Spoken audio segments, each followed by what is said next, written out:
Let's lay the groundwork.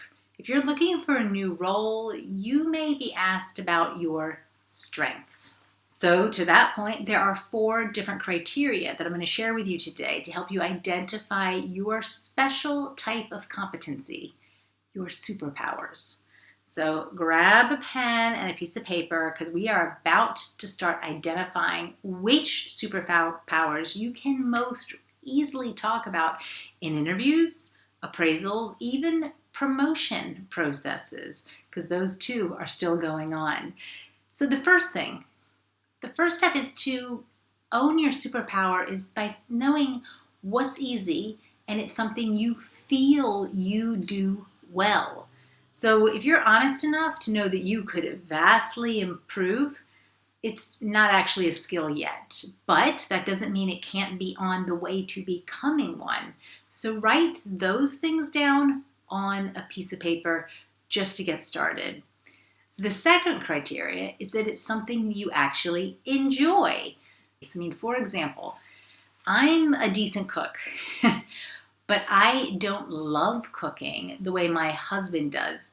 Crazily, a few years ago, he was in between jobs, so I, thinking I was helping out, took over more of the cooking. Within 3 days, he was keen to start again. So I'd like to think it wasn't about the quality of what I was serving. He just said, you know what, I find cooking creative, I find it relaxing. The man even loves grocery shopping, for God's sakes. So he is skilled. And as our friends who have eaten his meals will attest, cooking is definitely one of his superpowers. And it's not the main reason I married him, clearly, but as unfortunately my waistline can attest, it certainly helps. So next, write down those on that list, looking for any overlaps. Okay, the third criteria, well, that's deciding if something is a superpower is if you actually feel proud of it. And that again is taking it a step further. So one client of mine was notable for the way that she could sometimes bring warring factions within her office together. Now, not everyone has this gift, even if sometimes we all have to do it. But she told me that doing that was the most satisfying thing that she ever did in her middle management job. So she was, unsurprisingly, eventually promoted for this superpower. But what helps tell us it's a superpower is that it's one of the things that she is most proud of. Facilitating the kinds of tricky conversations that most of us would run away from screaming. That's the kind of thing that you should raise in an interview because employers, they'll always want to understand what motivates you. So if you enjoy it and you're good at it, then that's a big step forward. So let's look at the words that you've written down so far and see which ones remain. Now, if you're feeling me now and you're getting a sense of how much goes into owning a true superpower, type in a superpower that you admire in other people in the comments below so we can get a sense of what kind of skills you'd love to have. All right, and then the last criteria for identifying your superpowers is something that actually has nothing to do with you. It's pretty straightforward, but actually maybe a bit surprising. So that criteria is, what does the feedback that the world sends you about this skill that you've got?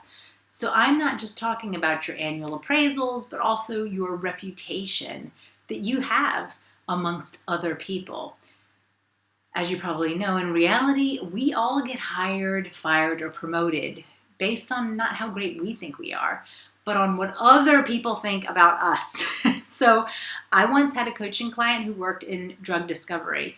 Now, she initially couldn't understand why she was consistently being asked to lead some of the most chaotic teams. In one session, the topic of her upcoming wedding came up, and she talked about how she had different spreadsheets for everything. She was running ones on budgets for it, guests, gifts that she was receiving, you name it, there was an Excel spreadsheet attached. Now, when we began talking more about the new difficult team she'd inherited, she admitted she'd actually created a spreadsheet for them. It was shareable and helped them keep track of all the deliverables and all the timelines that they needed to work to, something none of her predecessors had ever thought to do before. But she was highly organized, and it's what made her teams function and was routinely part of the feedback that she got.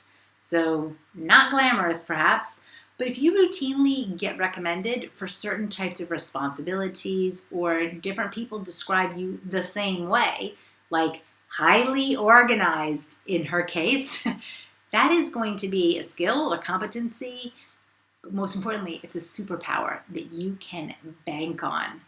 So look at the types of words that you've written down so far, and the final test is to look at which skills you've actually received praise for. Those, bingo, those are your superpowers. So if this has got you thinking about how to use more evidence a bit more in your interviews, well, check out the link to my third book, The Con Job, which is crammed full of tips on how to get recognition for your hard-earned credibility rather than just empty self-promotion that really does no one anyone good. And make sure to subscribe to our channel so that you're the first to see the rest of these videos in this series as they drop. Thanks for watching, and be sure to check out the other videos in my Switching Career playlist, which is maybe something you're thinking about doing, because there is tons in that playlist that complement the book.